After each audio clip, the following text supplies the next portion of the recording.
Hello students, कैसे हैं आप सब लोग। तो आज से हम लोग अपनी क्लास 12th इकोनॉमिक्स में इंडियन इकोनॉमिक डेवलपमेंट की बुक जो है वो स्टार्ट कर रहे हैं।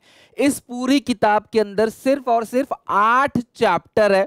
मैं 8 क्लासेस के अंदर डिटेल में जीरो टू एंड, चाहे वो कोई डाटा हो, इंपोर्टेंट डेट हो, कोई भी कॉन्सेप्ट हो, मैं आपको सब कुछ अच्छे से करा दूंगा।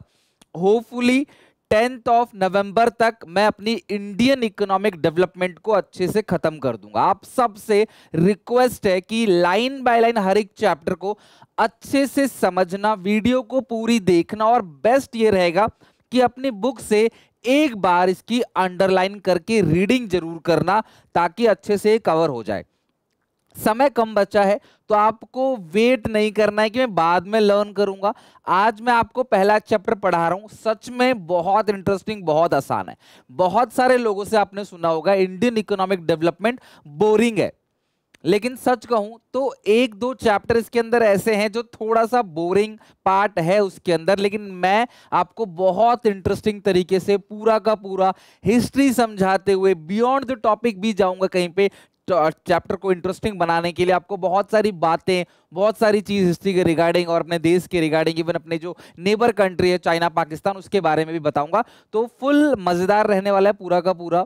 ये 8 की 8 क्लासेस, आज पहली क्लास है आईडी का चैप्टर नंबर 1। तो तन मन धन से मोटिवेटेड रहो, खुद को मोटिवेट करो कि हाँ यार, सुनील सर ने जो कराया उससे अच्छे से लर्न करेंगे, और कोशिश करेंगे कि नवंबर 10-12 तारीख तक मैक्स टू मैक्स अपना अच्छे से लर्न भी हो जाएगा, और पूरा का पूरा ये सिलेबस जो है इकोनॉमिक्स का खत्म हो जाएगा। ठीक है।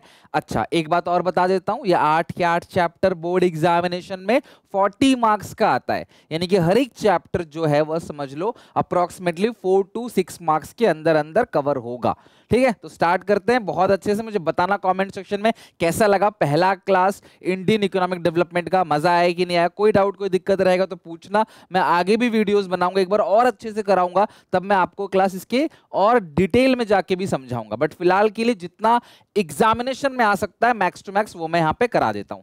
तो क्लास 12 इंडियन इकोनॉमिक डेवलपमेंट का वन शॉट पहला चैप्टर का नाम है Indian economy on the eve of independence. Indian economy on the eve of independence Indian economic development का पहला चैप्टर है। ईव ऑफ इंडिपेंडेंस का मतलब क्या है? आजादी से जस्ट पहले का जो समय था। आपको क्या लगता है, लगभग 200 साल, मतलब आप अगर एग्जैक्ट देखो तो 190 इयर्स तक अंग्रेजों ने भारत को गुलाम बना के रखा। जब मैं बोलता हूं अंग्रेज तो मैं बात करता हूं इंग्लैंड की, ब्रिटेन की। उन्होंने क्या करा, भारत को गुलाम बना के रखा लगभग 190 साल। तो क्या आजादी एक झटके में मिल गई, चुटकी बजी और आजादी मिल गई जी, अब हम गुलाम नहीं, अब हम आजाद हैं? तो आजादी से पहले का जो पूरा का पूरा प्रोसेस था, हमारा भारत गुलाम बनने से पहले कैसा था, गुलाम बनने के बाद कैसा है, और आजादी के बाद की क्या हाल है, और आजादी से पहले की क्या हाल है, ये सारा का सारा हम लोग पढ़ेंगे, और हमें इसके बारे में पता होना चाहिए। सबसे पहली बात, अंग्रेजों ने कब शासन किया, कब पहली बार जो है अंग्रेज जो है यहां पे आए? बंगाल में। ध्यान रखना, सबसे पहले बंगाल जो है ना वो बहुत ही प्राइम था, बहुत ही बड़ा था, और उसी से टूट के बांग्लादेश बना हुआ है। और बंगाल के अंदर ना सबसे पहले एक बैटल लड़ा गया जिसका नाम था बैटल ऑफ प्लासी। ध्यान रखना, जिसकी अगुवाई कौन कर रहे थे, लीडर कौन थे? Robert Clive. तो ब्रिटिश रूल जो आया इंडिया में वो आया 23 जून 1757, और 15 अगस्त को फाइनली हमें आजादी मिलती है। जब अंग्रेजों ने पूरी तरीके से भारत को बिल्कुल निचोड़ दिया, चूस लिया, तो फाइनली दे डिसाइड कि हम इनको आजाद करेंगे। लेकिन इतने गलत लोग थे वो, इन्होंने इतने आसानी से आजादी नहीं दी हमें, हमें जाते जाते भी लड़ाई करवा दी, जो है अलग दो देश बना दिए, पाकिस्तान और इंडिया। और आज भी देखते हो कितनी लड़ाइयां, कितने पॉलिटिकल इश्यूज बनते हैं इसके ऊपर। खैर, तो आपको डेट याद रखना है, और आपको चिंता नहीं करना, मैं हर एक वन शॉट के एंड में ना लगभग 5 मिनट लेके पूरा का पूरा डेट रिवीजन करा दूंगा अच्छे से, जो आपको एग्जामिनेशन में काफी हेल्प करेगा। ठीक है, अच्छा, अब सर अंग्रेज जो आए, ब्रिटिश रूल जो आया, इंग्लिश रूल जो आया, वो कब आया? 23 जून को बैटल ऑफ प्लाजे लड़ा गया। रॉबर्ट क्लाइव जो है उसकी अगुवाई कर रहे थे। सिराजुद्दौला जो है वो बंगाल के नवाब थे उस टाइम, उनको हरा के यहाँ पे बंगाल पे कब्जा किया, अपना झंडा गाड़ा, फिर धीरे धीरे जो है इन्होंने पूरे देश में कब्जा करना चालू कर दिया, राइट। द बेसिक पर्पस, अब इनका जो पर्पस था वो क्या था? कॉलोनियल रूल स्टैब्लिश करना। सर कॉलोनियल रूल क्या होता है? कॉलोनियल रूल बेसिकली होता क्या है, जहां पे एक कंट्री जो पावरफुल रहती है वो किसी कमजोर कंट्री के ऊपर कब्जा कर लेती है, इसको कॉलोनी बोलते हैं, और उस पर कब्जा करके उसको यूज करती है अपनी कंट्री के फायदे के लिए। This rule is called colonial rule, और जिस पे कब्जा किया गया वो बन जाती है कॉलोनी। तो भारत जो बन गया था वो कॉलोनी बन गया था, राइट। तो colonial rule over India was to use the resources of India। India सोने की चिड़िया है ना कहा जाता था, हमारे यहाँ पे रिसोर्सेज बहुत थे, भले ही हम इतने एडवांस नहीं थे, लेकिन हमारे यहाँ खनिज पदार्थ के, रिसोर्सेज के, लाइवलीहुड, अलग अलग कल्चर, सब कुछ है हमारे देश के अंदर, सारी चीजें थी, उसको उन्होंने यूज किया अपने फायदे के लिए। Development of Britain in the process of industrialisation. Actually ना हम लोग इंडस्ट्रियलाइजेशन के प्रोसेस में ना थोड़ा सा पीछे रह गए। तो इन्होंने क्या करा, हमारी कंट्री में तो इंडस्ट्रियलाइजेशन हो नहीं रहा था, लेकिन ब्रिटेन में क्या इंडस्ट्री बन रही थी, कारखाने बन रहे थे।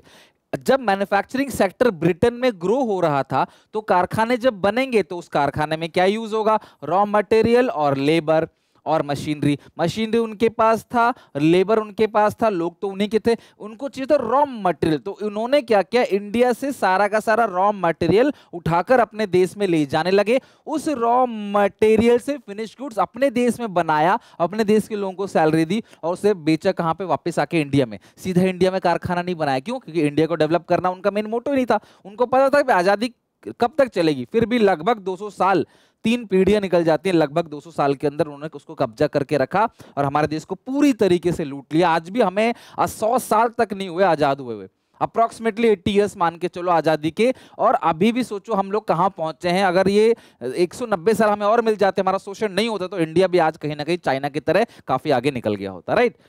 चलो अब आते हैं टाइप्स ऑफ इकोनॉमी। तो पहला बैटल ऑफ प्लाजे, रॉबर्ट क्लाइव अगुवाई कर रहे थे, ठीक है, डेट ध्यान रखना 23 जून 1757। अच्छा, अब कुछ बेसिक बेसिक टर्म है इस चैप्टर के जो आगे पढ़ने में हमें काफी हेल्प करेंगे, वो पता होना चाहिए। लाइक कॉलोनियल रूल किसको कहते हैं? जैसे मैंने बता दिया, एक ऐसी पॉलिसी और प्रैक्टिस है जहां पे वेल्दी और पावरफुल कंट्री जो है वो कंट्रोल करती है अदर कंट्रीज के ऊपर for the purpose of exploiting resources of the dominated country and development of ruling country. अपने फायदे के लिए उनके रिसोर्सेज को यूज करेंगे और जिस कंट्री के ऊपर कब्जा किया उसे कॉलोनी बोलते हैं, ठीक है। अगला है बैकवर्ड इकोनॉमी, पिछड़ी हुई इकोनॉमी, एक ऐसी इकोनॉमी जहां पे लिविंग स्टैंडर्ड जो है वो काफी लो है, जहां पे लोगों का लिविंग स्टैंडर्ड अच्छा नहीं है, हेल्थ केयर सर्विसेज अच्छी नहीं है, डेथ रेट बहुत ज्यादा है, बर्थ रेट भी ज्यादा है, पर कैपिटा इनकम लोगों की कम है, और ज्यादातर पॉपुलेशन जो है वो खेती बाड़ी ही करते हैं अपने जीवन व्यापन करने के लिए, और वो जरूरी भी है। जब लॉकडाउन हुआ, कोविड-19 आया, तो लोग सब घर पे भागने, पता है शहर में भाई भूखे मर जाएंगे, अपने गांव में कभी कोई भूखा नहीं मरेगा। लिविंग स्टैंडर्ड हाई नहीं, अच्छे कपड़े, गाड़ी और शोरूम्स, मॉल, ऐसी चीजें नहीं मिलेंगी, लेकिन जीवन व्यापन करने के लिए सफिशिएंट उनके पास गांव में रहता है। पता है गांव भूखा नहीं मरने देगा किसी को भी। तो ये बैकवर्ड इकोनॉमी की कैरेक्टरिस्टिक्स है। अगला है डेवलपिंग इकोनॉमी, लाइक इंडिया अब डेवलपिंग इकोनॉमी आ चुका है। डेवलपिंग इकोनॉमी मतलब जो धीरे धीरे इंडस्ट्री बना रहा है, लेकिन लो इंडस्ट्रियल बेस है, और डिपेंड एग्रीकल्चर पे जो डिपेंडेंसी वो धीरे धीरे कम होता चला जा रहा है। पर कैपिटा इनकम लोगों की बढ़ रही है और वो धीरे धीरे एग्रीकल्चर से इंडस्ट्रियल और सर्विस सेक्टर की तरफ मूव कर रहे हैं। इसे लेस डेवलप्ड इकोनॉमी या डेवलपिंग इकोनॉमी भी कहते हैं। Next is stagnant economy, slow growth या नो ग्रोथ, ऐसी इकोनॉमी जहां पे ग्रोथ है ही नहीं, स्टैग्नेंट है, स्लो और नो ग्रोथ। 1960 के अराउंड इंडिया का आजाद होने के बाद भी इंडिया का जो एग्रीकल्चर सेक्टर था ना वो स्टैग्नेंट था, कोई भी ग्रोथ नहीं था एग्रीकल्चर सेक्टर के अंदर। भाई 190 साल तक शोषण किया गया, अचानक से थोड़ी रिकवर हो जाएगा, तो वहां पे एग्रीकल्चर का जो ग्रोथ था वो स्टैग्नेंट था, यानी कि नो ग्रोथ या स्लो ग्रोथ, बहुत धीरे धीरे बढ़ रहा है या बढ़ ही नहीं रहा। अगला वाइब्रेंट इकोनॉमी, चमकीली इकोनॉमी, जापान की इकोनॉमी। आजकल आप देखते हो रील्स में जापान चाइना खूब चल रहा है कि जापान की सड़कें ऐसी हैं, लोग ऐसे हैं, फैसिलिटी ऐसी है, पॉलिसीज ऐसी हैं, चाइना की पॉलिसीज, बिल्डिंग्स है ना, वो स्काई स्कैपर्स, वो सारी चीजें इतनी एडवांस है, इतनी डेवलपमेंट है, उसको बोलते हैं वाइब्रेंट इकोनॉमी, जहां पे हाई टेक्नोलॉजिकल चेंजेस होता है, प्रोडक्शन में नई नई टेक्नोलॉजी, मार्केट ओरिएंटेड वो लोग काम करते हैं, ऑब्वियसली प्रॉफिट मोटिव भी होता है। तो ये बहुत तेजी से ग्रो करने वाली इकोनॉमी, वाइब्रेंट इकोनॉमी। अगला है एम्प्यूटेड इकोनॉमी, बेसिकली ऐसी इकोनॉमी जो डिवाइड एंड रूल के ऊपर काम करती है, लोगों को बांटो। अंग्रेजों ने क्या किया, हम सबको, पढ़े लिखे इतने थे नहीं, सीधे साधे सच्चे लोग थे भारत के अंदर, लोगों को भड़काया, बोला कि भाई गलत, हिंदू मुस्लिम में बंटवारा कर दिया है ना, भड़काए लोगों को, मारपीट करवाए, दंगे कराए, लोगों को बांटो ताकि उन पे शासन करना आसान हो जाए। और बहुत हार्श रियलिटी भी है, आज भी बहुत ज्यादा पुरानी बात नहीं है। मैंने कहा जैसे आजादी को 100 साल तक नहीं हुए, आज भी कंट्री के अंदर यही रूल फॉलो किया जाता है।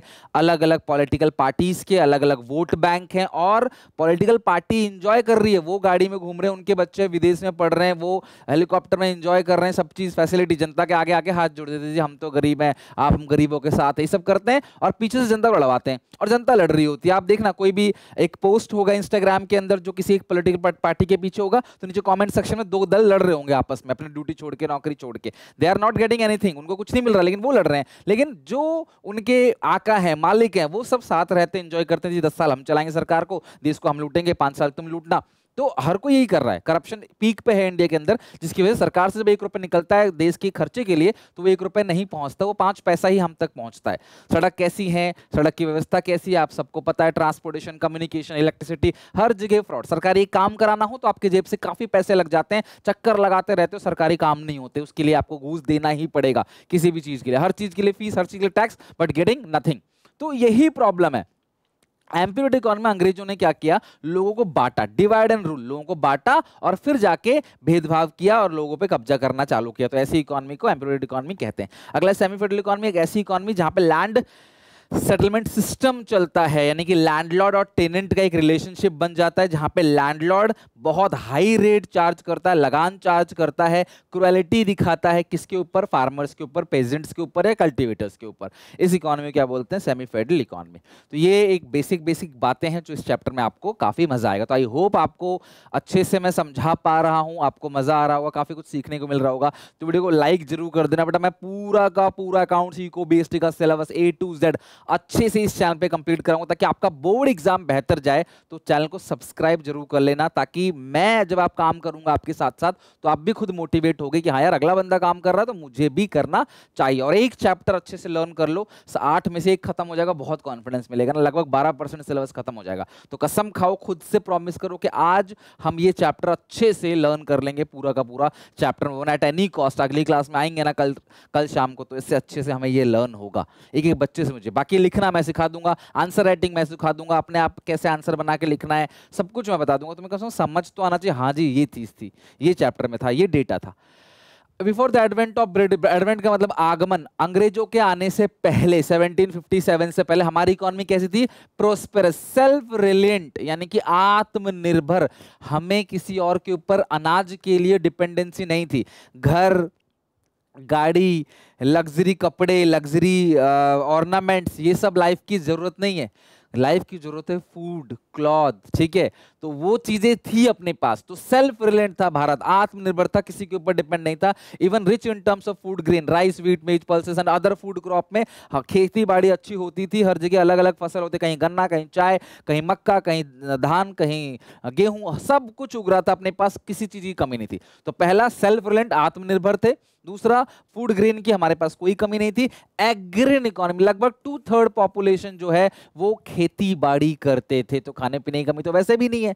हाँ, लिविंग स्टैंडर्ड इतना हाई नहीं था, हम बुलेट ट्रेन का यूज तो आज भी नहीं कर रहे, खैर उस टाइम भी इतना हम ट्रेन वगैरह नहीं थी, ट्रेन वगैरह तो खैर आ गया था, नहीं ट्रेन वगैरह भी नहीं आया था आज़ादी से उसके बाद ही आया ना, 1850 में आया। तो वही उस समय पे कुछ भी नहीं था हमारे पास, अंग्रेजों ने बनाया। बेसिकली तांगा वगैरह यूज किया जाता था कहीं जाने आने के लिए, लेकिन एग्रीन इकोनॉमी, खेती बाड़ी जो है वो 2/3 पॉपुलेशन करती थी। और वेल नोन हैंडीक्राफ्ट, हमारा जो प्रीसियस स्टोन है ना, क्राफ्ट का जो क्राफ्टमैनशिप है, यानी जो सिल्क की, कॉटन की जो साड़ी है, सिल्क की साड़ी हो गई, या फिर हैंडमेड जो चीजें बनती हैं, चटाई वगैरह हो गया, कोई भी चीजें बनती है ना, पत्थर नक्काशी है ना, पेंटिंग्स का काम आप देखोगे बिहार में बहुत फेमस है कई कई जगह पे, है ना। इसी तरीके से अलग अलग स्टेट्स के अंदर अलग अलग चीजें जो बनाई जाती है हैंडीक्राफ्ट की, वो बहुत पॉपुलर था। हम इसका यूज भी करते थे, साथ में हम एक्सपोर्ट भी करते थे, और हमारे प्रोडक्ट की बहुत डिमांड थी बाहर में। हम अच्छा खासा एक्सपोर्ट किया था। हमारा जो क्राफ्टमैनशिप था ना, जो कलाकारी, कढ़ाई बुनाई की जो कलाकारी है, वो बहुत अच्छी थी।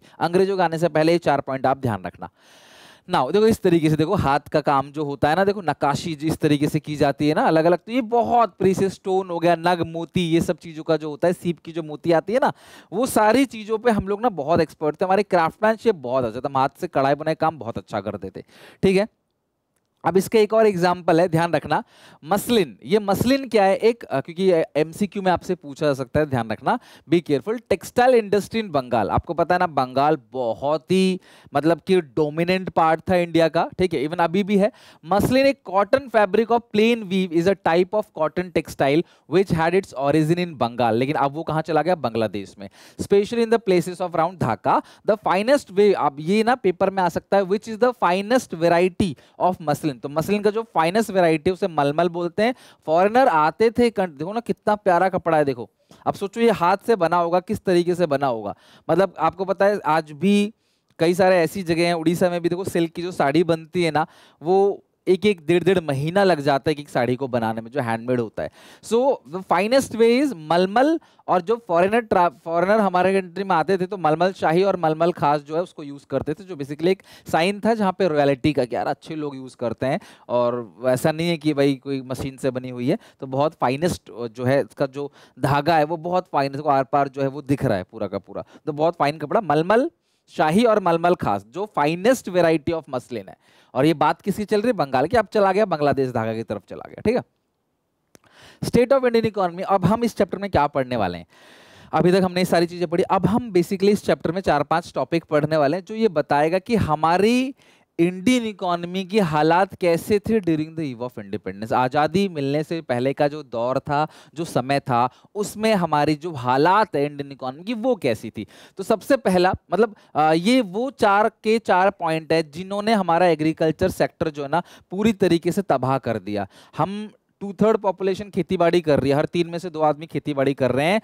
और उसके बाद अंग्रेजों ने किस तरीके से तबाह किया इसको, हमारा एग्रीकल्चर सेक्टर कैसे बर्बाद किया। तो सबसे पहला लैंड सेटलमेंट सिस्टम, इसको लैंड रेवेन्यू सिस्टम या जमींदारी सिस्टम भी बोलते हैं।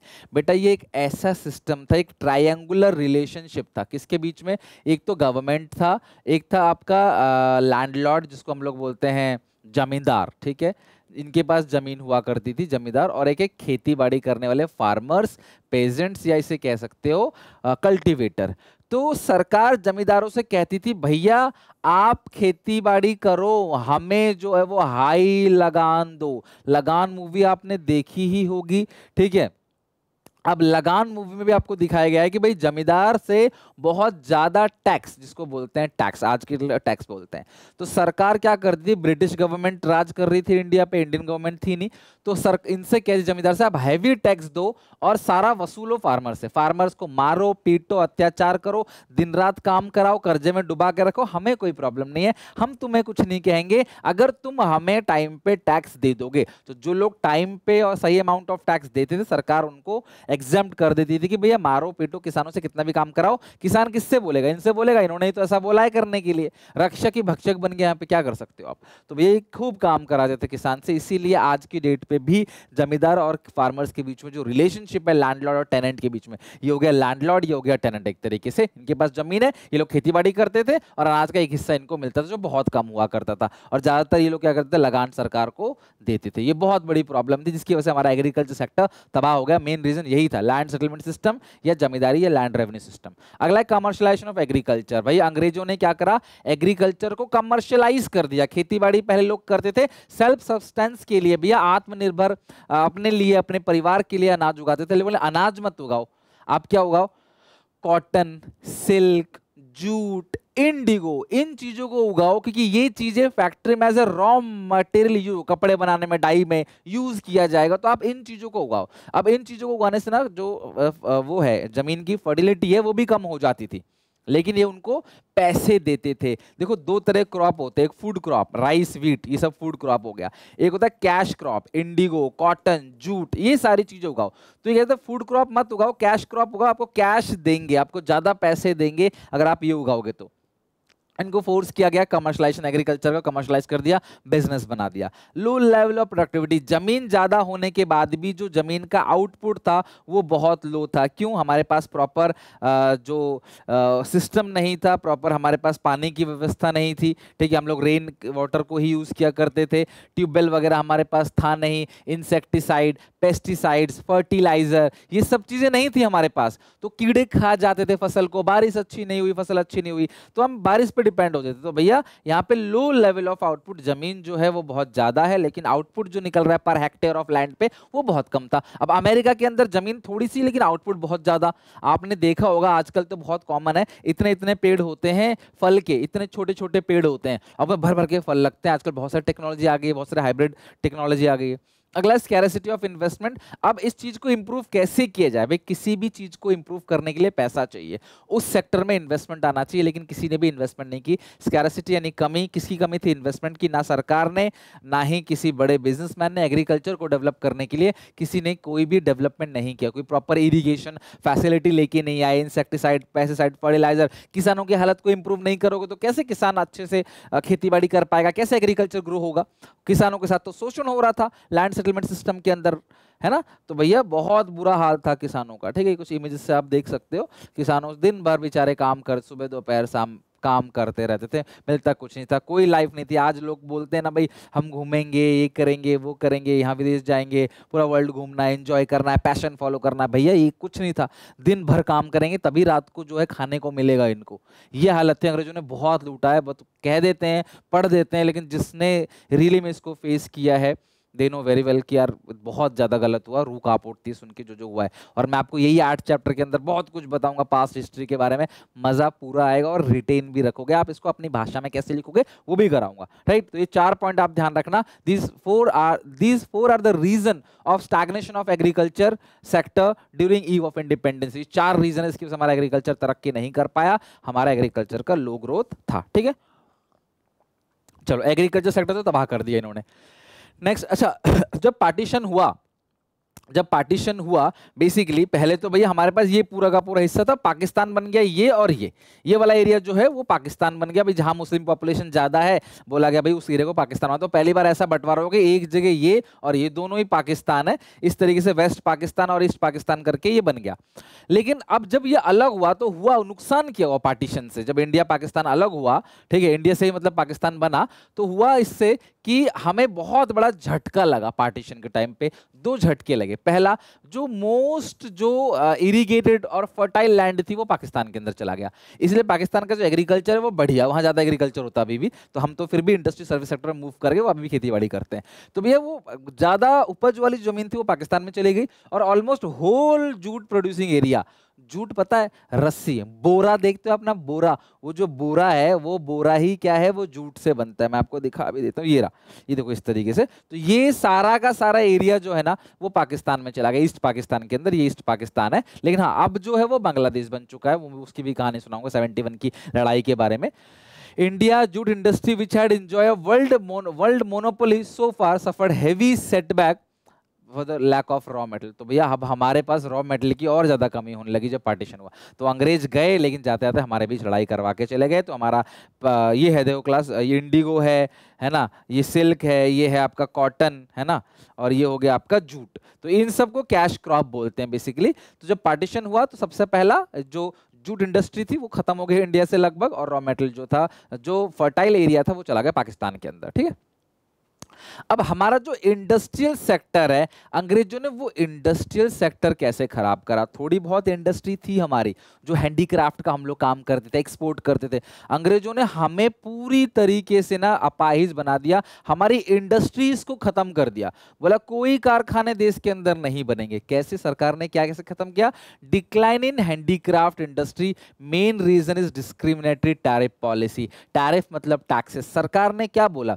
सरकार ने बोला ये है ब्रिटेन और ये है इंडिया, ठीक है। अगर आपने इंडिया से इंडिया में कोई भी फिनिश गुड्स बनाया, फिनिश गुड्स कैसे बनता है, मशीन से बनेगा, तो कोई भी फिनिश गुड्स आपने बनाया उसको ब्रिटेन को अगर बेचोगे तो उस पे हेवी टैक्स लगेगा, या किसी को भी बेचोगे ना उस पे हेवी टैक्स, बहुत महंगा टैक्स चार्ज करेंगे। तो अगर इंडिया में कोई फिनिश गुड्स 100 का बना है तो भैया ब्रिटेन वालों को वो 200 का बिकेगा। तो भैया अगर इतना टैक्स लगाओगे तो ये सामान तो महंगा हो जाएगा, ब्रिटेन के लोग खरीदेंगे नहीं, या कोई भी नहीं खरीदेगा। भैया अगर आपने इतना एक्सपोर्ट ड्यूटी, आज की डेट बता रहा हूं, आज एक्सपोर्ट ड्यूटी 0 है, आपको बिल्कुल भी 1 रुपए 100 का बन रहा है, विदेश में भी 100 का ही जाएगा, सरकार कोई टैक्स लेती नहीं है। लेकिन आप तब क्या 200 रुपए भैया, तो लोग खरीदेंगे नहीं, तो यहाँ के कारखाने अपने आप क्या हो जाएंगे, बंद हो जाएंगे। अच्छा, अब ब्रिटेन से अगर कोई आ रहा है फिनिश गुड्स ब्रिटेन से, तो भैया उस पर कोई टैक्स नहीं, तो ब्रिटेन का सामान इंडिया को सस्ते में मिल रहा है। मशीन मेड प्रोडक्ट ने टफ कंपटीशन दिया हैंडमेड प्रोडक्ट को, मशीन से बन के आ रहा है, सरकार कोई टैक्स ले नहीं रही, उनका सामान 100 का है, हमारे देश में 100 का ही आ रहा है, हमारा 100 का उनके देश में 200 का जा रहा है, वो लोग हमारा माल नहीं खरीद रहे, हमारी दुकानें बंद हो जा रही हैं, और हम लोग मजबूर होके ब्रिटेन का माल खरीद रहे हैं। तभी गांधी जी ने कहा था ना भाई अपने खुद के कपड़े हम लोग, तभी चरखा चला के जो है उन्होंने अब बोला कि भाई नहीं भैया हम बाहर का कपड़ा यूज नहीं करेंगे। और आज मैक्सिमम लोग जो है हम सब आप सब मिलके, अब मजबूरी है लेकिन आज वो हालात नहीं जो पहले थी, तो अब कर सकते हैं। तो वहां पे सरकार ने क्या करा था, ये डिस्क्रिमिनेटरी भेदभाव वाला टैरिफ पॉलिसी, इंडिया से फिनिश गुड्स जाएगा हैवी टैक्स, यहां से फिनिश गुड्स नो टैक्स, और इंडिया से जो रॉ मटेरियल जाएगा उस पर भी नो टैक्स, क्योंकि रॉ मटेरियल तो खरीदना था ब्रिटेन को, तो उस पर टैक्स नहीं लगाया, वो सस्ता मिला। फिनिश गुड्स नहीं लेना था, इनके कारखाने बंद करने थे, ताकि इनको मतलब हमसे ही रॉ मटेरियल लिया और आगे फिनिश गुड्स बना के हमको ही बेच दिया। सोचो, मतलब अल्टीमेटली ग्राहक भी हम ही है और रॉ मटेरियल भी हम ही दे रहे हैं। इससे अच्छा हमारे यहाँ कारखाना खोल देते, वो हमारे यहाँ के लोगों को रोजगार भी देता, हमारे यहाँ के लोग वहाँ काम करते, उनको सैलरी मिलती, फिर वो वहाँ से सामान खरीदते, वो सामान सस्ता ही मिलता। अब ट्रांसपोर्टेशन करके ब्रिटेन से लगभग 12,000 मतलब किलोमीटर अराउंड है, या 10,000 किलोमीटर जो भी है डिस्टेंस, एग्जैक्टली नहीं पता मुझे, पर लेकिन सोचो इतनी दूर से सामान आएगा तो महंगा तो हो ही जाएगा। ठीक है, तो यही था डिस्क्रिमिनेटरी पॉलिसी, इसी को बोलते हैं। अच्छा, उसका एडवर्स इफेक्ट क्या हुआ, हाई लेवल ऑफ अनएम्प्लॉयमेंट, हमारे यहाँ के कारखाने बंद हो गए, लोग बेरोजगार हो गए, और हम लोग फॉरेन गुड्स पे डिपेंड होने लगे। Lack of capital good industry, हमारी कंट्री के अंदर ना मशीनरीज की इंडस्ट्री थी ही नहीं। भाई मशीन नहीं होगी तो कैसे करेंगे प्रोडक्शन, भैया कारखाने चलाने के लिए, मैन्युफैक्चरिंग सेक्टर को चलाने के लिए मशीन चाहिए, we don't have enough industry, हमारे पास कैपिटल गुड इंडस्ट्री थी नहीं। लो कंट्रीब्यूशन टू जीडीपी, ये जो इंडस्ट्रियल सेक्टर है इसका जीडीपी में कंट्रीब्यूशन बहुत कम था। जीडीपी का मतलब क्या है कि देश के अंदर जो तीनों सेक्टर है उससे जो प्रोडक्शन हुआ है, तो एग्रीकल्चर से तो काफी प्रोडक्शन होता है, बट इंडस्ट्रियल सेक्टर से हमारा जो कंट्रीब्यूशन था जीडीपी वो बहुत लो था। और पब्लिक सेक्टर कंपनी, जो सरकारी कंपनी थी, वो भी रोड्स पे काम कर रही थी, रेलवे पे काम कर रही थी, पावर पे काम कर रही थी, कम्युनिकेशन पे काम कर रही थी। इनके अलावा उन्होंने किसी पे ध्यान नहीं दिया। अपना रेलवे बनाना है, पोर्ट्स डेवलप करने हैं, रोड बनाना है ताकि गांव से जो है सारा रॉ मटेरियल कलेक्ट करके ला सकें, ये सारी चीजें करनी है इन्होंने। तो इन्होंने जो पब्लिक सेक्टर है उन्होंने क्लास इंडस्ट्रीज को डेवलप करने में कुछ खास रोल प्ले नहीं करा। ये रीजन है जिसकी वजह से इंडस्ट्रियल सेक्टर हमारा जो है वो बर्बाद हो गया on the eve of independence. तो आपको ये पॉइंट्स ध्यान रखने हैं, ये आपके पॉइंट्स थे 4 एग्रीकल्चर के और ये पॉइंट थे इंडस्ट्री के। अगर आप 2 दिन 3 दिन में भी एक चैप्टर अच्छे से याद करते हो ना टाइम देके, तो भी तुम्हारे पास सफिशिएंट टाइम रहेगा एक चैप्टर को लर्न करने में। ये मत सोचना 8 चैप्टर तो 8 दिन में खत्म कर देंगे, ये 1 दिन में 4, 1 दिन में 2 कर देंगे। तसल्ली से करो, अभी एग्जाम से पहले काफी टाइम मिलेगा, बट फिलहाल आप डिटेल में अच्छे से लर्न करो। ठीक है, चलो नेक्स्ट, अगला है फॉरेन ट्रेड। ठीक है, अब पहले हम लोग बहुत सारी चीजें बाहर विदेश में बेचा करते थे, अब इन्होंने क्या किया, हमारा जो मैन्युफैक्चरिंग सेक्टर उसको खराब कर दिया। हमारा फॉरेन ट्रेड भी इन्होंने खराब किया। कैसे खराब किया, हम एक्सपोर्टर बन गए थे प्राइमरी प्रोडक्ट यानी कि रॉ मटेरियल के, और इंपोर्टर बन गए थे फिनिश गुड्स। ब्रिटेन ने हमें ऐसा लूटा कि हम सिर्फ बाहर जो बेच रहे थे वो क्या बेच रहे थे, रॉ मटेरियल, और बाहर से खरीद क्या रहे थे, फिनिश गुड्स। इन्होंने ना, ब्रिटेन ने हमारी कंट्री का मोनोपोली ट्रेड अपने पास रख लिया, यानी कि monopoly control of India's foreign trade due to Suez canal, जो 1859 से 1869 तक बना। 10 साल लगे, बनाया किसने, इजिप्ट की सरकार ने, जो 2 सी को जोड़ता है, रेड सी और मेडिटेरियन सी, इन दोनों सी को ये जोड़ता है स्विस कनाल। मैं तुम्हें कहानी समझाता हूँ क्या है। पहले होता क्या था कि जब यहाँ पे लंदन से, यानी कि इंग्लैंड कैपिटल पता आपको लंदन है, वहां से जब यहाँ पे सामान आता था इधर की तरफ, तो ये बहुत डिस्टेंस था, लगभग 19,800 किलोमीटर का डिस्टेंस है कवर करके जहाज से, पानी के जहाज से मुंबई में सामान आता था। ठीक है, लेकिन हुआ क्या, इजिप्ट की सरकार ने, ये इजिप्ट है देखो, इनकी सरकार ने क्या किया, यहाँ पे दोनों कंट्री के बीच में एक कनाल बना दिया, नाला, लेकिन ये नाला नहीं, बहुत चौड़ा समंदर का रास्ता बनाया, जिसकी वजह से अब लंदन से सामान आना सिर्फ 11,600 किलोमीटर हो गया। सोचो कितना ज्यादा, लगभग 40% आपका रूट छोटा हो गया, जिसकी वजह से ना अब ये लोग ज्यादा अग्रेसिव हो गए, ब्रिटेन इंडिया से भर भर के, ठीक है, बस ब्रिटेन इंग्लैंड ये सब ना सेम ही है, ग्रेट ब्रिटेन इंग्लैंड है ना, और ब्रिटेन ये सब सेम ही है, थोड़ा बहुत एरिया का डिफरेंस है इनके अंदर, वो हमें नहीं जाना इतना डीपली, ठीक है, एरिया के हिसाब से थोड़ा सा डिफरेंस है। तो ये जो मतलब ब्रिटेन से इंडिया में माल फिनिश गुड्स लाना बहुत आसान हो गया, और रॉ मटेरियल को ढोके ले जाना और ज्यादा आसान हो गया, रास्ता छोटा हो जाता है, चक्कर ज्यादा लग जाते हैं, जिसकी वजह से मुंबई से भर भर के जो रॉ मटेरियल जाता था वहां तक, और वहां से सारा फिनिश गुड्स यहाँ पे लेके आते थे। तो इसीलिए इंडिया का मोनोपोली ट्रेड, यानी 50% ट्रेड अकेला हो रहा था ब्रिटेन को, और बाकी 50% श्रीलंका, जिसका पूरा नाम सिलोन है, ईरान जिसका पूरा नाम पर्सिया है, और चाइना में। सोचो आप, एक 200 कंट्री का पूरा वर्ल्ड है लगभग, और उस 200 कंट्रीज में आप एक कंट्री को 50% ट्रेड कर रहे हो, तो ये मोनोपोली ही है, समझ रहे हो। 200 में से एक को आधा ट्रेड अकेला इस कंट्री को रहा है, वो भी किसकी वजह से, स्विस कनाल की वजह से। बनाया किसने था, इजिप्ट की सरकार ने, उसमें ब्रिटेन का कोई लेना देना नहीं था, वो तो इन्होंने बहती गंगा में हाथ धो रहे, इन्होंने बनाया अपने काम के लिए, रूट छोटा हो गया तो भैया यहाँ पे इनको भाई पैसे मिलते हैं यहाँ से निकलने की, जो भी शिप निकलेगा, लेकिन इनको रूट छोटा हो गया तो काफी फायदा हो। सोचो इतना छोटा रूट बन गया तो बहुत फायदा हो गया। Suez canal provided direct trade route for ship operating between European और American ports and port located in South Asia. अच्छा सर, बहुत अच्छी बात है, हमने दबा के इनको एक्सपोर्ट किया तो बहुत सारा डॉलर भी हमारे पास, पाउंड भी आ गया होगा हमारे पास, एक्सपोर्ट सरप्लस, तो इन्होंने उस एक्सपोर्ट सरप्लस को भी नाली में बहा दिया। Drain of export surplus during British rule, इन्होंने वर्ल्ड वॉर 2 में उस पैसे को खर्च किया, 1945 के अराउंड, जो वर्ल्ड वॉर 2 हुआ वहां पे सारा पैसा लगा दिया, ठीक है। और दूसरा, इनविजिबल आइटम जो है वो इंपोर्ट किया बहुत सारा, कॉलोनियल स्टाफ्स को पेमेंट दी उस पैसे से, यानी कि इन्होंने जो एक्सपोर्ट किया, यार उस टाइम पे हमारा एक्सपोर्ट फेवरेबल था, आज की डेट पे हमारा एक्सपोर्ट मतलब एक्सपोर्ट कम है, इंपोर्ट ज्यादा है आज की डेट पे, बीओपी माइनस में है आज की डेट पे रियल में 2025 में, लेकिन पहले बीओपी प्लस के अंदर था, एक्सपोर्ट ज्यादा था हमारा, रॉ मेटल बहुत एक्सपोर्ट हो रहा था, इंपोर्ट हमारा कम था, गरीब से ज्यादा इंपोर्ट करते नहीं थे, हमारा बीओपी प्लस में था, तो इतना सारा फॉरेन करेंसी हमारे पास आया, लेकिन इन्होंने उस पैसे को वर्ल्ड वॉर में, कॉलोनियल स्टाफ्स को पेमेंट करने में और इनविजिबल सर्विसेज को बाहर से मंगाने में उस पैसे को इन्होंने खर्च कर दिया, उस पैसे को भी वहां पे अपनी कंट्री में इन्होंने इनडायरेक्टली ट्रांसफर कर दिया, हमारा फिर नुकसान हो गया। एक तो रॉ मटेरियल बेचा वो नुकसान, दूसरा उस पैसे से वो पैसा भी नहीं मिला हमको, फ्री में समझ लो रॉ मटेरियल चला गया, तो इतना बुरा हाल कर दिया था। These are the 3 point of foreign trade जो बहुत इंपॉर्टेंट है। नेक्स्ट है डेमोग्राफिक कंडीशन, हमारा जो डेमोग्राफिक कंडीशन है, पॉपुलेशन है, वो भी इतना अच्छा नहीं था। 1921 को हम कहते हैं ईयर ऑफ ग्रेट डिवाइड, ये डेटा में याद रखना। 1921 से पहले इंडिया की पॉपुलेशन कभी ऊपर थी कभी नीचे थी, बर्थ रेट डेथ रेट दोनों हाई थे, लेकिन 1921 में इंडिया सेकेंड डेमोग्राफिक ट्रांजिशन के अंदर एंटर कर गया। सेकेंड डेमोग्राफिक ट्रांजिशन मतलब जहां पे डेथ रेट कम होने लगी और बर्थ रेट बढ़ लगी, पैदा ज्यादा होने लगे लोग और मरने कम लगे, डेथ कम होने लगी, पैदा ज्यादा हो रहे थे। और 1921 के बाद से आज तक इंडिया की पॉपुलेशन कभी घटी नहीं है, हमेशा बढ़ती चली गई। और आपको बता के मुझे बहुत खुशी हो रही है कि इंडिया ने चाइना को पॉपुलेशन के मामले में पिछाड़ दिया, तो इंडिया चाइना से भी आगे निकल गया पॉपुलेशन के मामले में, लेकिन डेवलपमेंट के मामले में चाइना से बहुत बहुत पीछे है अभी, ठीक है, जबकि हमें वहां पे आगे होना चाहिए था। 1921 से पहले पॉपुलेशन स्टेबल नहीं थी, कभी बढ़ रही थी कभी घट रही थी, बट 1921 के बाद कंटिन्यूसली पॉपुलेशन बढ़ी। और पॉपुलेशन की जो जनगणना होती है उसको बोलते हैं सेंसस। तो जो पहला ऑफिशियल सेंसस आया वो 1881 में आया, और हर 10-10 साल में सेंसस किया जाता है। जैसे 2011 में हुआ, फिर 21 में होना था, बट वो कोविड की वजह से वो पोस्टपोन हो गया, अभी तक हुआ नहीं है। तो आखिरी सेंसस जो है वो 11 का है, और पहला क्या था 1881, ध्यान रखना 1881। ये ऑफिशियल सेंसस है जो हर 10-10 साल में होता है, जनगणना की जाती है।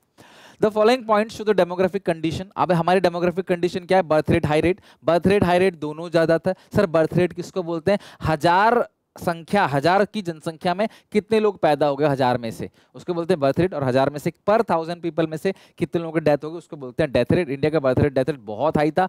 ईव ऑफ इंडिपेंडेंस की बात करें तो जो बर्थ रेट था 48, डेथ रेट था 40। हर हजार में से 48 लोग पैदा होते थे और 40 लोग मर जाते थे। तो नेट पॉपुलेशन में 8 का क्या हो गया, हजार में से 8 का क्या हो गया, ग्रोथ हो गया। लिटरेसी रेट हमारी बहुत खराब थी, 16% से भी कम था, और महिलाओं की तो जस्ट 7%। आज की डेट पे काफी वुमेन एम्पावरमेंट की बात होती है। अभी हाल फिलहाल में बहुत अच्छे से वर्ल्ड कप आईसीसी की ट्रॉफी जो वुमेन्स की टीम है हरमनप्रीत कौर के उसमें मतलब कैप्टनसी में जो जीता है उसके लिए बहुत प्राउड फील करवाया पूरे देश को वर्ल्ड कप जीत के। तो उसी तरीके से महिलाओं को अब धीरे धीरे जो है ना वो लोग इंपोर्टेंस दे रहे हैं, अपॉर्चुनिटीज दे रहे हैं। बट पहले पढ़ने की इतनी अपॉर्चुनिटी होती नहीं थी, खाना बनाना है बस, सेवा पानी करना है घर परिवार का। 7% लिटरेसी रेट था, टोटल 16%, महिलाओं का 7%, जो बहुत कम था।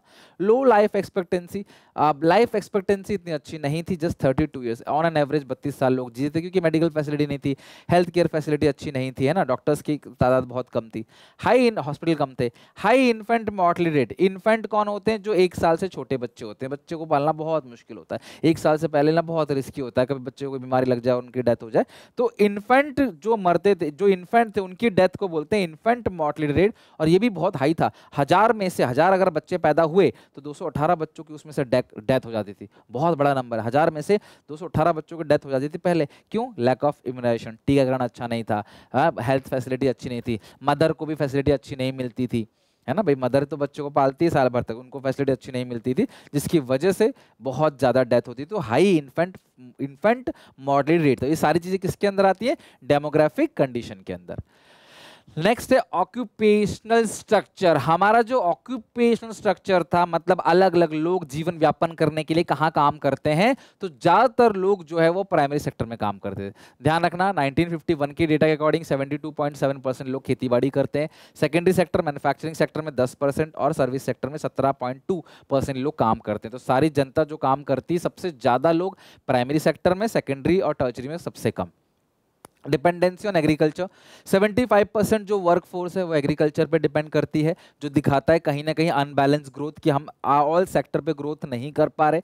सारे सेक्टर इक्वली डेवलप होंगे तभी तो देश डेवलप करेगा। आप एग्रीकल्चर करते जा रहे हो, उसे फिनिश गुड्स में कन्वर्ट नहीं कर पा रहे, कन्वर्ट कर दिया फिर उसको अलग अलग लोगों तक पहुंचा नहीं पा रहे, तो क्या फायदा? तो अनबैलेंस ग्रोथ था। और रीजनल वेरिएशन, कुछ state like Tamil Nadu, Andhra Pradesh, Kerala, Karnataka, Maharashtra, waste Bengal, इन्होंने धीरे धीरे ना अपनी जो वर्क फोर्स है एग्रीकल्चर से हटा के उसको शिफ्ट कर दिया इंडस्ट्रियल सेक्टर में, मैन्युफैक्चरिंग सेक्टर के अंदर। तो अभी देखोगे कि इन सब स्टेट्स के अंदर मैन्युफैक्चरिंग ज्यादा होती है और ये थोड़ा ग्रो करे हुए स्टेट्स हैं, ठीक है। However such as Orissa, Rajasthan, Punjab जैसे जो स्टेट्स हैं, उन्होंने इसको अडॉप्ट नहीं किया, वो एग्रीकल्चर पे ही काम करते रहे। भाई हर सेक्टर की अपनी अपनी सरकार होती है, अपने अपने व्यूज़ होते हैं, उनका पैसा है, उनका अलग अलग डेमोग्राफिक कंडीशन है ना। तो भाई जिसको जो सूट करा, तो भाई ये जो स्टेट्स हैं, इन्होंने एग्रीकल्चर से इंडस्ट्रियल सर्विस सेक्टर में शिफ्ट किया, पर बाकी स्टेट्स जो है वो नहीं कर पाए, ठीक है।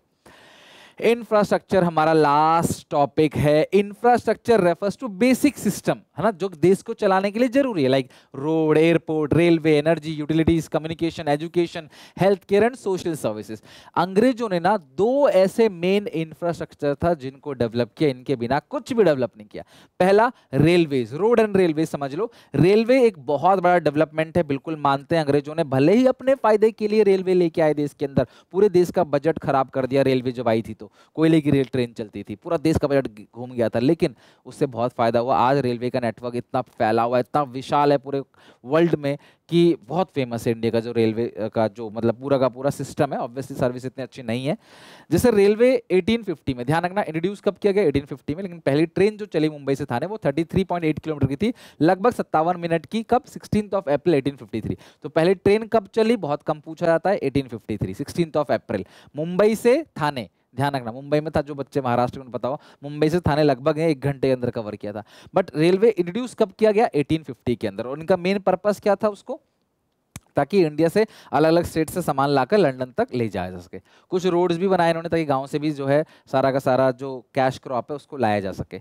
अगला है कम्युनिकेशन। कम्युनिकेशन इन्होंने पोस्ट और टेलीग्राफ बनाए, बेसिकली बहुत पॉपुलर मीन्स ऑफ कम्युनिकेशन बने। इलेक्ट्रिक टेलीग्राफ का यूज किया जाता था लॉ एंड ऑर्डर को मेंटेन करने के लिए। इलेक्ट्रिकली ये रहा टेलीग्राफ क्लास, एक ऐसी मशीन है जो इलेक्ट्रॉनिकली आपके मैसेजेस को पहुंचाती है। आज वीडियो कॉन्फ्रेंस और रडार सिस्टम, पता नहीं आज क्या क्या है, लेकिन पहले नहीं था ना। तो पहले इन्फॉर्मेशन को पहुंचाने के लिए टेलीग्राफ का यूज़ किया जाता था। एक ऐसी मशीन थी जिससे अलग अलग जगह माइक वो लगा के, क्या कहते हैं उसको, हॉर्न माइक क्या बोलते हैं उसको, ठीक है, होता ना माइक बजता है जो मंदिरों के बाहर, मस्जिदों के बाहर, वही। तो वो सब जगह अलग अलग जगह लगाते थे, वहाँ पे इन्फॉर्मेशन जो है वो सरकारी इन्फॉर्मेशन को भेजा जाता। और जो पोस्ट था वो आम जनता के लिए था। चिट्ठी, डाक, पहले लोगों में कितना पेशेंस होता था, एक चिट्ठी लिख के भेजते थे, थोड़ा सा लिख के भेजते थे, और भेजते थे, हफ्ता 10 दिन के बाद वो पहुंचता था, फिर रिप्लाई आता था, तो महीना भर लग जाता था या 15 दिन 20 दिन लग जाता था चिट्ठी वापस आने में, रिप्लाई वापस आने में। आज अगर किसी ने रिप्लाई नहीं दिया 1 घंटे के अंदर तो लड़ाई झगड़ा होने लग जाता है, ठीक है। इम्पैक्ट ऑफ रेलवे, रेलवे के आने से बहुत फायदा हुआ। रेलवे के आने से जो लॉन्ग डिस्टेंस के बैरियर थे वो खत्म हो गए, लॉन्ग जर्नी छोटी हो गई, long distance of movements of goods, मान लो बिहार के अंदर कोई सामान बना तो असम तक जा रहा है, वो दिल्ली तक आ रहा है, दिल्ली का सामान जो है वो जा रहा है गुवाहाटी ग्वालियर, तो long distance movement of goods काफी आसान हो गया। एक्सपेंशन ऑफ मार्केट, जब मूवमेंट आसान हो गया तो मार्केट बनने लगा और एक्सपोर्ट और इंपोर्ट जो है उसकी वजह से हमारा क्या हो गया, बढ़ने लगा। These three are the benefit of railway. Positive contribution, अंग्रेज आए, हमें इतना लूटा बुरा किया, लेकिन कुछ पॉजिटिव कंट्रीब्यूशन था। सबसे पहला सेल्फ सफिशिएंसी इन फूड ग्रेन, मारपीट के खेती बाड़ी करवाई लेकिन फूड ग्रेन में सेल्फ सफिशिएंसी हमारी आ गई, और कमर्शलाइजेशन के चक्कर में ना प्रोडक्शन जो है वो बढ़ने लगा, आउटपुट बढ़ने लगी। Better means of transportation, railway के आने से ट्रांसपोर्टेशन का अच्छा माध्यम मिला। हम मॉनेटरी इकोनॉमी शिफ्ट हो गए, क्योंकि हम कैश क्रॉप बेचते थे ना उगा के, तो हमें कैश मिलता था तो हम कैश खर्च करते थे, तो मॉनेटरी इकोनॉमी बार्टर सिस्टम से शिफ्ट हो गया। चेक्स ऑन फेमाइन, अगर किसी स्टेट्स के अंदर भुखमरी है, अनाज अच्छा नहीं उगा है, फसल अच्छी नहीं हुई है, तो दूसरे स्टेट से रेलवे के थ्रू सामान को सप्लाई किया जाता था, जिसकी वजह से भुखमरी को खत्म किया गया। इफेक्टिव एडमिनिस्ट्रेटिव सेटअप, अंग्रेजों ने जो पूरा का पूरा सेटअप बनाया था जिससे वो कंट्रोल कर रहे थे पूरी की पूरी इंडिया को, एक अच्छा इफेक्टिव एडमिनिस्ट्रेटिव सेटअप जो है हमें बना बनाया मिल गया।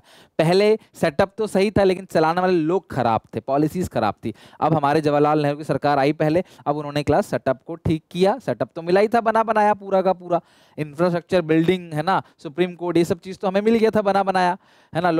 जो राज्यसभा लोकसभा जो है, लोअर हाउस अपर हाउस, ये सब तो हमको मिल गया था, बस हमें क्या करना था, उस पर काम करना था और पॉलिसीज को अच्छी लेके आनी थी। सो ये पूरा का पूरा जो है वो चैप्टर नंबर 1 यहाँ पे हो गया दी एंड। ओके, तो आई होप कि पहला चैप्टर आप अच्छे से लर्न करके आओगे। अब इसके अंदर जो भी इंपॉर्टेंट डेट्स है वो मैं तुम्हें एक बार फिर से रिवीजन करता हूं ताकि आप एग्जामिनेशन से पहले जा सको। Chapter 1 class 12 Indian economic development, economics के अंदर चैप्टर 1 के अंदर Indian economy on the eve of independence के अंदर जितने भी मैक्सिमम इंपोर्टेंट डेट्स हैं मैं बता रहा हूं, आप इसको प्लीज माइंड रखना, एग्जाम से पहले इन डेट्स को जरूर करके जाना, मे बी 1 या 2 क्वेश्चन डेट से सीधा सीधा पूछ ले जाए। तो सबसे पहला, before the colonial rule agriculture sector economy पे लगभग ना अंग्रेजों के आने से पहले 85% अराउंड लोग जो है वो खेती बाड़ी पे डिपेंड थे। बैटल ऑफ प्लाजे रॉबर्ट क्लाइव की अगुवाई में बंगाल पे पहले अटैक किया गया, कब, 23 जून 1757। जमींदारी सिस्टम और लैंड रेवेन्यू सिस्टम या परमानेंट सेटलमेंट सिस्टम जो है वो लॉर्ड्स कॉर्नवेल्स लेके आए थे, कब, 1793 में, ध्यान रखना। एग्रीकल्चर का कमर्शलाइजेशन कब हुआ, 1813 में। रेलवे इंट्रोड्यूस कब किया गया, मोस्ट, जहां स्टार लगा रहा हूं वो मोस्ट इंपोर्टेंट है, ये भी मोस्ट इंपोर्टेंट है, ये भी मोस्ट इंपोर्टेंट है। 1850 में रेलवे के इंट्रोड्यूस किया गया। पहली ट्रेन चली कहां से, बंबई से थाने चली, मुंबई से थाने, 16 अप्रैल 1853, ध्यान रखना। आपको अगर पूछता है इंट्रोड्यूस कब किया गया, वो 1850। स्विस कनाल जो है वो इजिप्ट की सरकार ने बनाया, कब, 1859 में। कब खत्म हुआ, 1869 में। किस किस को जोड़ता है, कनेक्ट करता है, रेड सी और मेडिटेरेनियन सी को जोड़ता है। किसने बनाया था इसको, इजिप्ट की गवर्नमेंट ने। पहला ऑफिशियल सेंसस जो आया था वो कब आया था, 1881 में, और सेंसस कितने साल का होता है, 10 साल का।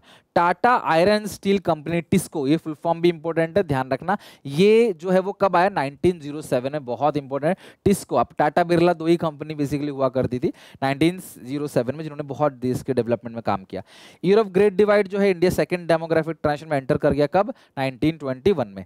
ऐसे इकोनॉमिक्स जिन्होंने जीडीपी में एस्टिमेट दिया था, पर कैपिटा जीडीपी में एस्टिमेट दिया ब्रिटिश सरकार में, जो कि बहुत सिग्निफिकेंट माना गया, तो काफी लोगों ने दिया था। डॉक्टर VK RV राव का जो एस्टिमेट था ऑन जीडीपी और per capita GDP during the British rule was very famous और वो बहुत सिग्निफिकेंट था। Birth rate, death rate, birth rate था 48 पर 1000, डेथ रेट था 40 पर 1000, ये डेटा आप ध्यान रखना। लाइफ एक्सपेक्टेंसी जस्ट 32 इयर्स की थी। ओवरऑल लिटरेसी रेट 16% था, फीमेल का जस्ट 16%। इन्फेंट मॉर्टलिटी रेट बहुत इंपॉर्टेंट है, 218, 1000 बच्चे पैदा होते थे तो साल भर में 218 की डेथ हो जाती थी। Tata airlines, air India found कब किया गया, 1932 में, फिर बता बाद में सरकार के पास चला गया, फिर वापस टाटा ने ले लिया, तो ये 1932 की कहानी है। फर्स्ट रेलवे ब्रिज, जो पहला रेलवे ब्रिज लगा, इसकी फोटो आपको NCERT मिलेगी, लिंकिंग मुंबई टू थाने, वो कब बना, 1854 में। पहला पोस्टल स्टैंप रिलीज कब हुआ, 1852 में, सर्कुलर शेप में, ठीक है। बंगाल फेमाइन कब आया, बंगाल में जो भुखमरी आई थी वो 1943 में आई, ठीक है। Population explosion according to second demographic transition theory, वो 1951 से 1981 में ना बहुत पॉपुलेशन एक्सप्लोजन हुआ, बहुत बच्चे पैदा हुए, डेथ बहुत कम हुई। So these are the all important dates of chapter number 1। तो आप इसको अच्छे से लर्न कर लेना। अब आपकी रिस्पॉन्सिबिलिटी, पहला चैप्टर आपके हवाले कर दिया, 1 दिन लो, 2 दिन लो, 3 दिन लो, लेकिन ऐसा लर्न करो कि सीधा प्री बोर्ड और बोर्ड एग्जामिनेशन में अच्छे से लिख सको। मिलते हैं नेक्स्ट वीडियो में। वीडियो अच्छा लगा लाइक करना, शेयर करना दोस्तों में, बताना कैसा लगा पहला चैप्टर आईडी का, थ्योरी बोरिंग तो नहीं है, मुझे कमेंट्स में बताना। मिलते हैं नेक्स्ट वीडियो में, टेक केयर, बाय बाय।